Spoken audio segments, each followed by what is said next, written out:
This Challenger here has come in with a battery drain. As you can see right now, we're pulling a little over 2 amps, but I don't even need that to know we got a battery drain. It's been sitting here for about 30 minutes and the cluster is on saying press the brake and start button, and then the shifter is lit up there. So yeah, right now we've got a battery drain.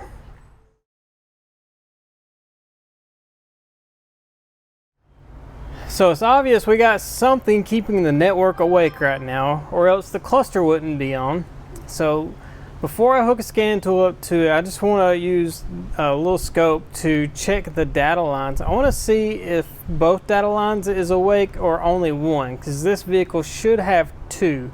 Should have a CAN bus that runs the powertrain system, and then it should have a second one that I think they call it a comfort CAN bus or an interior CAN bus. I'm not real sure what they call it, but I just want to see if both are awake and active or only one, because that's going to give me a real good hint of which way I need to go diagnostics wise. Do I need to focus on the CAN bus for the powertrain or the interior? So I'm just going to use the little U-scope here, and hopefully I can get down here and see what I'm doing. Might have to go get me a flashlight, but I'm going to use the little U-scope here and just going to go across pins 6 and 14 up here. I know y'all probably ain't gonna be able to see this very well, but let's go right there. And we've got activity there. Now let's go 3 and 11. So 1, 2, 3. Whoop. Let me grab my lead again. 3 and 11, and then we've got activity there also. So let's hook the scan tool up to it, see if we get any kind of communications that we can see what all modules are talking. Going to be using the Ultra again, and let's just see if it'll actually pull a VIN number out of something.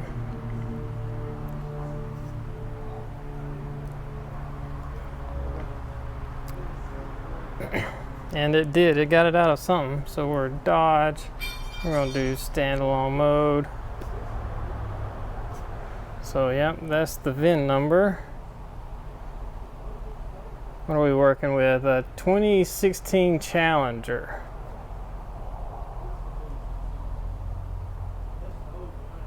Let's do a fault scan.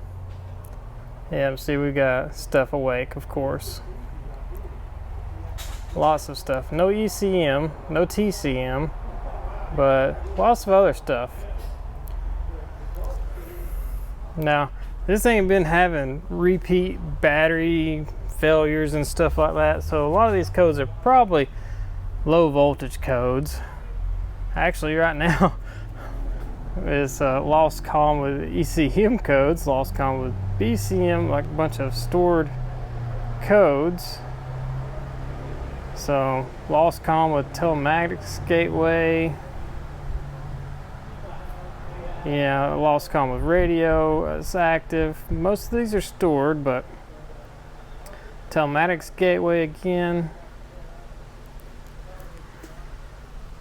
So I'm just going to actually just clear all these and see if anything comes back.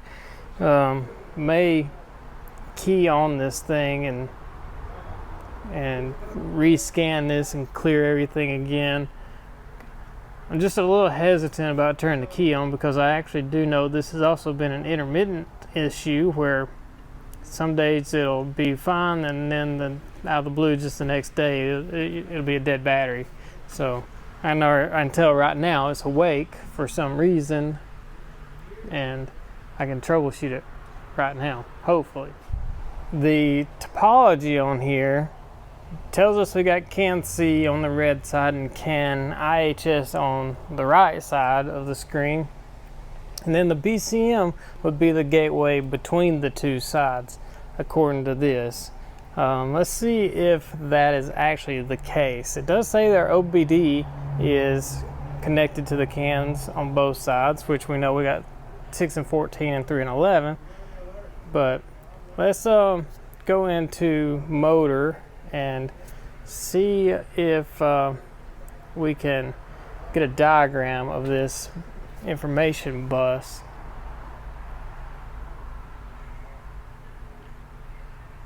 I did purchase the motor subscription, which so far I kind of like it. It's a little weird how it kind of lays things out, but I kind of like it, because at the top here you see we got all, which is everything, and then you have procedures, which is going to be like repair information, you know, R&R stuff. And then we've got diagrams, and in the diagrams we've got component location diagrams, and then wiring diagrams. And then they kind of have everything. I like how they got the little picture. I don't know why, but it's kind of satisfying seeing these little thumbnail pictures. And these are groups. So there's CAN bus layout. Okay, so that's all that.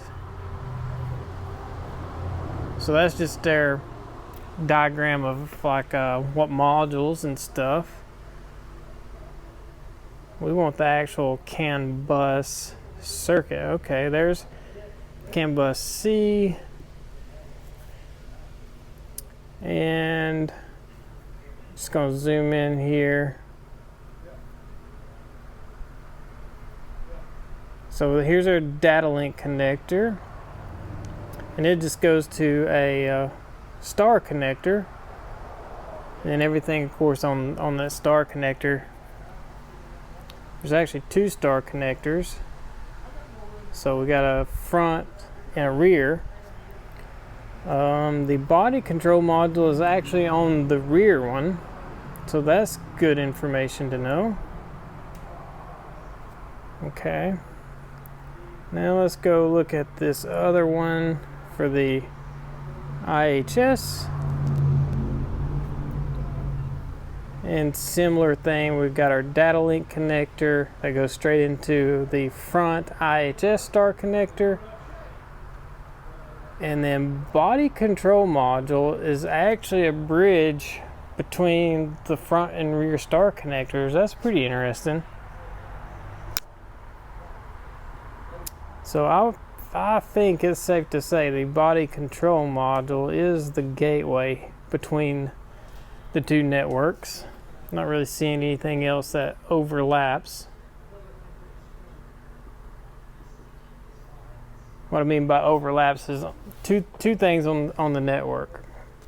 I kind of do wish this had the aftermarket diagrams, because the aftermarket would show everything all in one picture or in one diagram.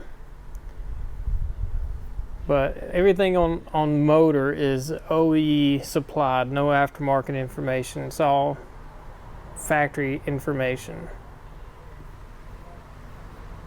Let me pull up all data on my phone, and I'll get the aftermarket diagram to kind of double check this. Alright, so all data on my phone. We're going to go to the aftermarket diagrams and information bus, data lines. Let's see, we've got our DLC here. Where is, let's see, these are all CAN IHS. Here's a CAN C, so it looks like yellow wires is going to be your CAN C.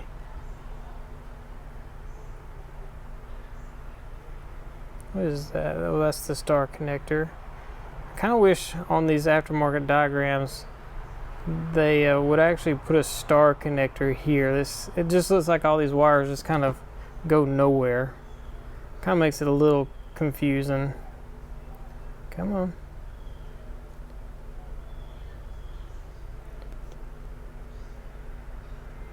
Let's see, there's our body control module. See how this has both IHS and CAN-C on there? Oh, there's the other CAN IHS.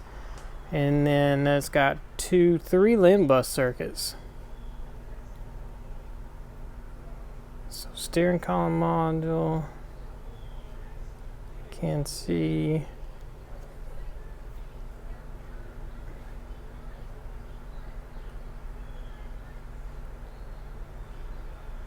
Powertrain. Oh, the radio. The radio is on both CAN-C and IHS. So need to pay attention to that also.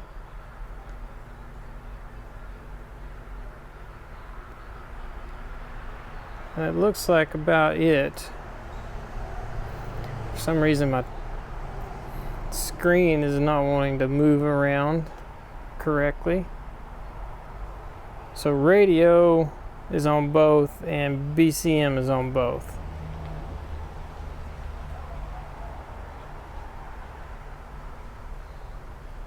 Every now and then, aftermarket diagrams help a lot. Not often. Most of the time I like my factory diagrams. We're gonna crank the car and see if everything works. And rescan it. And the radio screen is not coming on. Let's see. Nothing there. Hazard button works. So this panel should be good.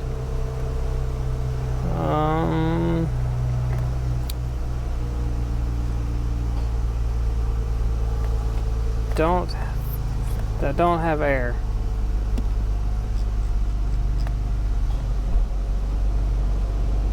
Oh wait, yeah, we got air blowing out the top up there, and I can't adjust it. I can't adjust it because I guess it would be on the screen, but it is blowing out the dash up there, and I heard the compressor cycle on, so that's okay. Let's get another scan on this thing and see if we get anything. I'm sure we're going, yeah, we got codes. I'm sure we're going to have something because this is not on. Look at this, a lot of codes again. Let's get the screen recorder going.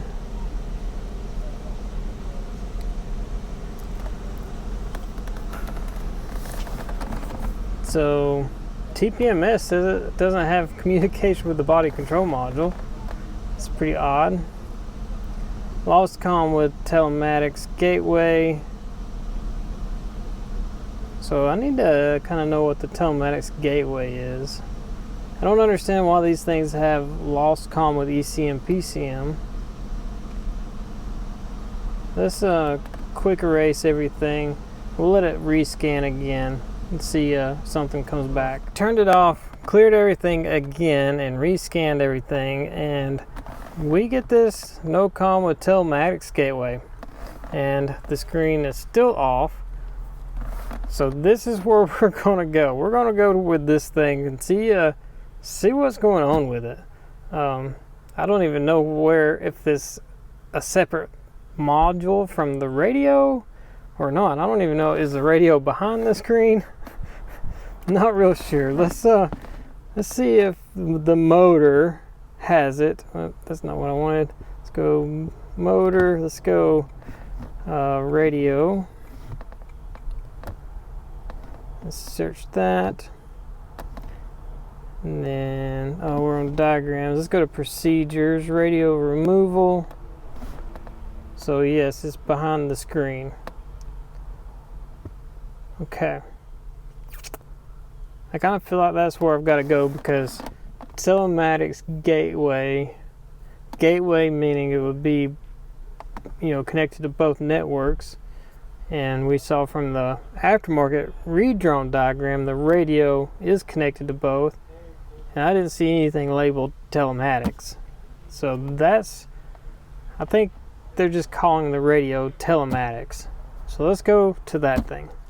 Alright, so I'm going to take the key, I'm going to put it away. I've got the radio kind of loose here to where I can just unplug it, and I've got the scope rolling for the CAN bus. I just want to see if I can unplug this and the CAN bus goes to sleep. That's what I'm wanting to see. Trying to get this to where I can unplug it.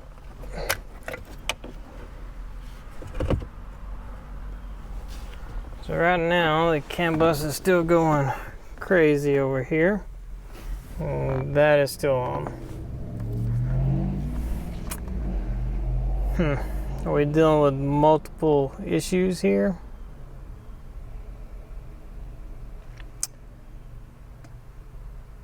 It's like the network's not even attempting to go to sleep. And it's this kind of same repetitive pattern too. They could be different.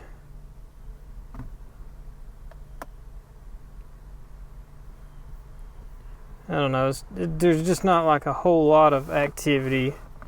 Seems like that's really only like probably one module doing all that talking, probably. The majority of it at least.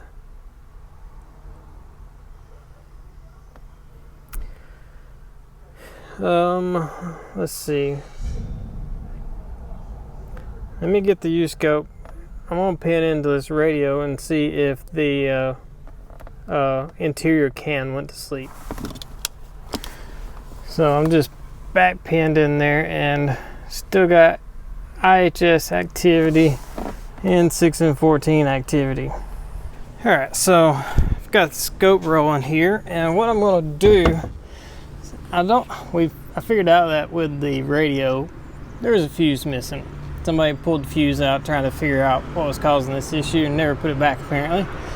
But anyways, got the scope rolling. You can see we've got a lot of activity on the channel 1, which is going to be the powertrain CAN, and then the green channel 2 is going to be the CAN IHS. And there's 2 gateway modules, BCM and radio. I don't think the radio is passing the data because had it unplugged, we still had all this network activity. If you're watching the scope, you can see every now and then the green channel has packets where there's a lot of information being exchanged.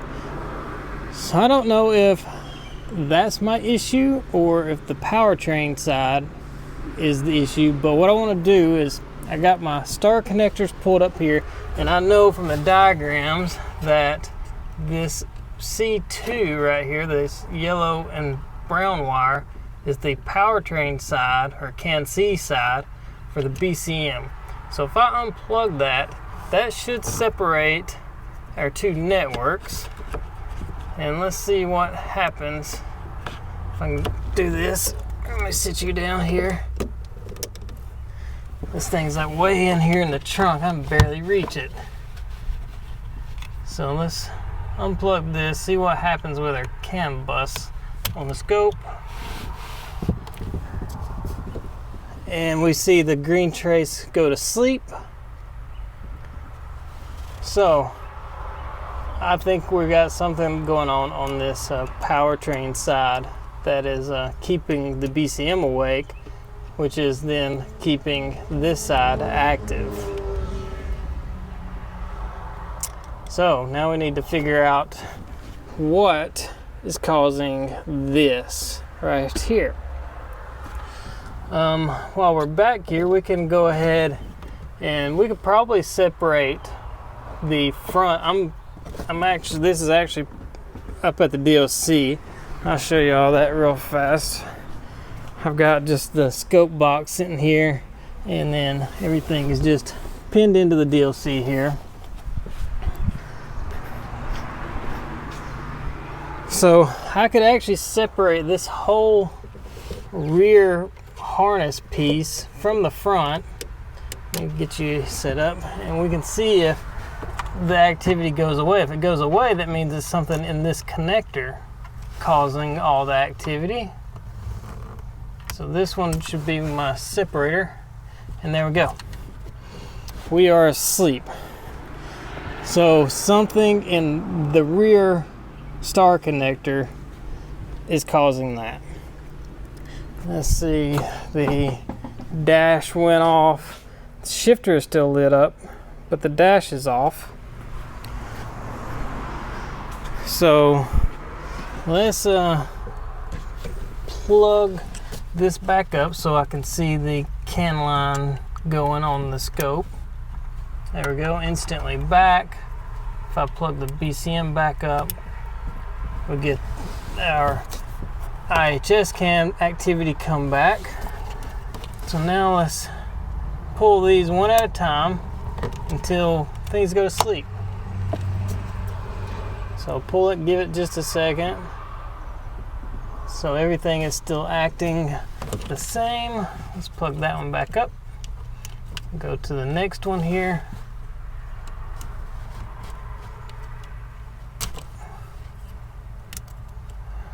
Still got all of our activity.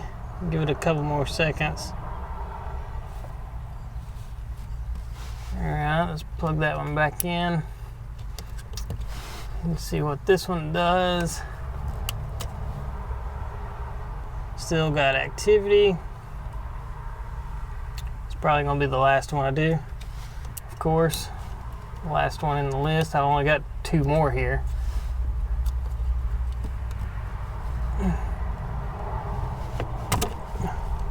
It's still active. Let's put that back in there. We'll go our last one. There we go. So we need to go back to our diagram and see what this is. This blue with yellow. All right, from the diagram, this is the radio frequency hub, and just for kicks, I've got it unplugged here with the U-scope back probed in it. Yeah, it's still just talking away. So let's get to that thing and see what's going on with it. So I put all the connectors back together over there, and you can see this is trying to go to sleep now. I do have the scan tool plugged back up, but we get a lot of activity every now and then. See right there, the lows or the IHS went to sleep, and then that popped up, made everything here start going again. I don't really know what that's all about. Probably just a bad connection, because I'm using a little splitter thing here to get my scan tool plugged up, as well as be able to read the CAN bus. But yeah, this is still looking all kinds of weird. My bias line's off. I got a good bias line here, not here. I don't know what the deal is with that. Maybe connection issue again. Who knows? I don't know. But yeah, it's trying to go to sleep. Just gets woke back up. I do have the hat rack pulled apart here, because right here is the RF hub. I know it doesn't really look like it, but this window has got some kind of tint on it. So I'm wondering if all this water from the tint got down here and has gotten into this somehow. So I'm just going to unplug it, see what happens with the scope. That looks clean. I don't know if that's the right plug or not. Let's see. Yeah, we're still going, so that's not the right plug. Let's plug that back in there, and we'll unplug this side. And that side is clean as well.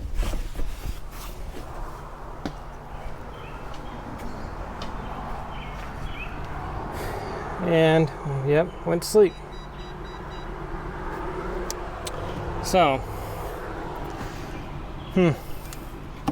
definitely seems like we got something going on with this RF hub. Let me plug it back up. I want to read data with scan tool. Make sure it's not got some kind of weird thing going on with data. You gotta check your inputs to these things. So let's plug this back up.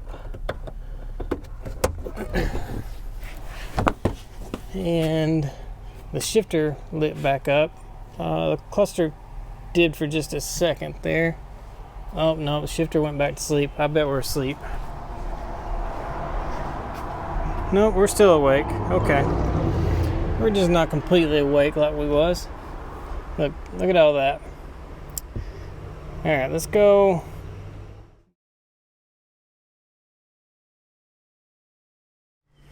Oh man, this is starting to get frustrating. Let's get the key. I want to key it on. Let's see. I'm gonna cycle the key. See if we can get things acting like they was. Look, my shifter is awake. The shifter's awake. So, and the dash just kind of turned on for a second.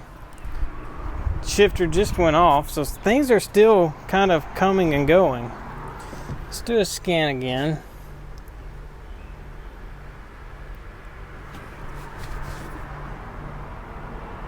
Same thing.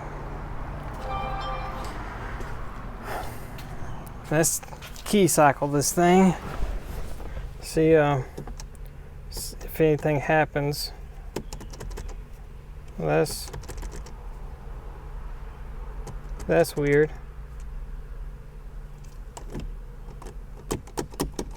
Huh. Have I broke it? I think I broke it. Is it possibly this connector? I don't know. Oh, that did something. Maybe my connector is not good, because that let the ignition come on. Maybe there's something about this that it doesn't like. Kind of strange. Well, let's plug this up. We'll just do without the scope. We kind of know what's going on. Let's get another fault scan.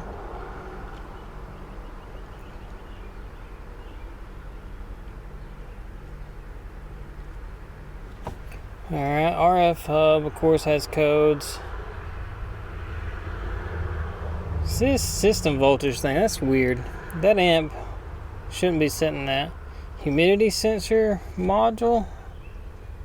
I don't know what that is either. Let's clear everything. Make sure nothing comes back.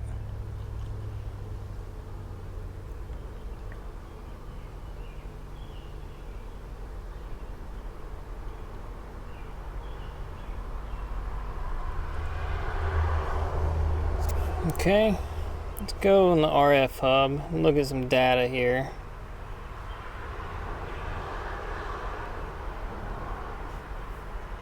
I just want to look through the data PIDs and see if something stands out to me that's kind of off. So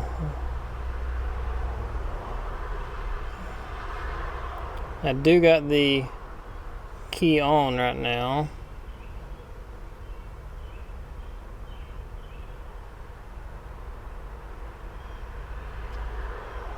Gated park switch is closed.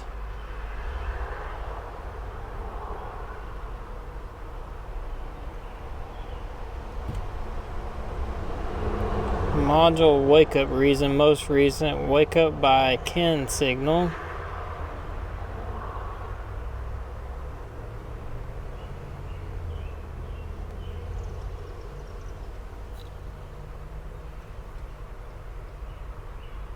No doors ajar. Do got the latches tripped on everything. Oh no, that's strange. Lever in position R. If we just hit the jackpot. Let's check that. The thing is lit up P. Ugh. Had to scoot the seats up, but this is saying P. And that's saying R. Let's see if we Can I actually move this thing out of gear? Nope. Nope, I can't move it out of gear. Let's see. Huh. I'm in reverse, and that's saying I'm in neutral. Drive. Let's go to neutral. Neutral saying NA. Neutral. Alright, are we on to something now? I don't. Let's see. NA. I know y'all can probably see the overlay, but neutral. Reverse. I think we're on to something. Let's turn this off. So is the RF hub seeing this reverse and not going to sleep? I think we're on to something. How does it get this? Is this actually a hardwired thing to it, or is this over data? Well, I have to do some more research. Parasitic drains nowadays, more research than actual testing, I swear. Oh, that sucks. It went to sleep. That damn car went to sleep. Let's see if we got our battery drain still going. Well, actually, let's go out of here. We'll do just a fault scan again, just to see. I think my fault scan's gonna wake stuff up. Yeah, I think so. So I may not need to do that, because that definitely come on just as soon as I hit the scan button. Okay, let's just go with current draw. How much current are we drawing right now? And let's go to the 20, 0. Oh, stupid AC. Oh, one of these days I really need to change this EEPROM setting. So 2 amps. Things are still awake. Let me give this a couple minutes. It's been about a minute or two. I've still got 1 amp draw, but the IHS can is asleep. And if I go over here to the can C side, it is also asleep.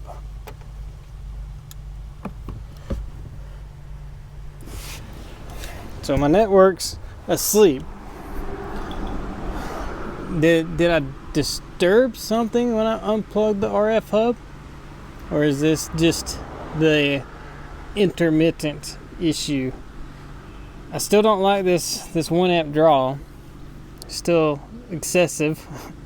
And it doesn't seem like it's going anywhere, so I'm gonna give it another minute. I did unplug the scan tool, so there's nothing plugged up now, scan tool wise. I don't know. Head scratchers.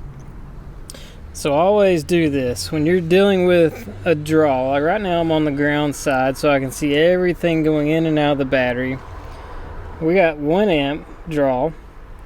See if you can split it up. So right now on the positive side, there's 2 cables, one that goes to the front and then one that goes to this rear fuse box. So if I take and clamp around this cable, you can see I've got my 1 amp draw there. So whatever my draw is being fed power by this fuse box. I'm gonna call it a night. Right now we're still pulling 1 amp, so I'm just gonna let it sit like this. I've got my maintainer on. It's actually set to 12.8 volts, so I'm just gonna let it run like this all night long. And what we should see is right now it's still bleeding off the residual voltage. Once this drops down to 12.8, this is actually going to start to supply the amperage to run the car. So in the morning, we'll see amp hours and stuff. This will be populated. So we'll know really what it's pulling, and this will be like the consistent what it's pulling in the morning too. So this should say like 1 amp in the morning, and this should say like 60 amp hours or whatever, 10 amp hours, I don't know, whatever it is. So another thing we'll do in the morning, I've went over the fuses here with the meter, and I've got a couple that I'm questioning, but one pulls way more power than the others. So with your meter, do the millivolt setting, and you're just going to go across the leads. You see how like when the leads are just free, this kind of bounces around. If you kind of touch them and stuff, you get voltage and whatnot. So if we go across, like, let me try to get this in here, this 20 amp fuse right here, let me get it in there. Alright, you see how we got 0? There is no voltage drop across that fuse. That means that fuse is not passing any current through it at all. If it was, it would cause a voltage drop, and that was because my leads come loose a little bit. But let's go over here to the one beside it. Come on.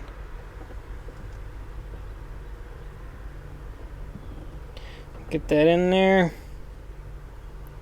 And you see that stays with some voltage drop on it.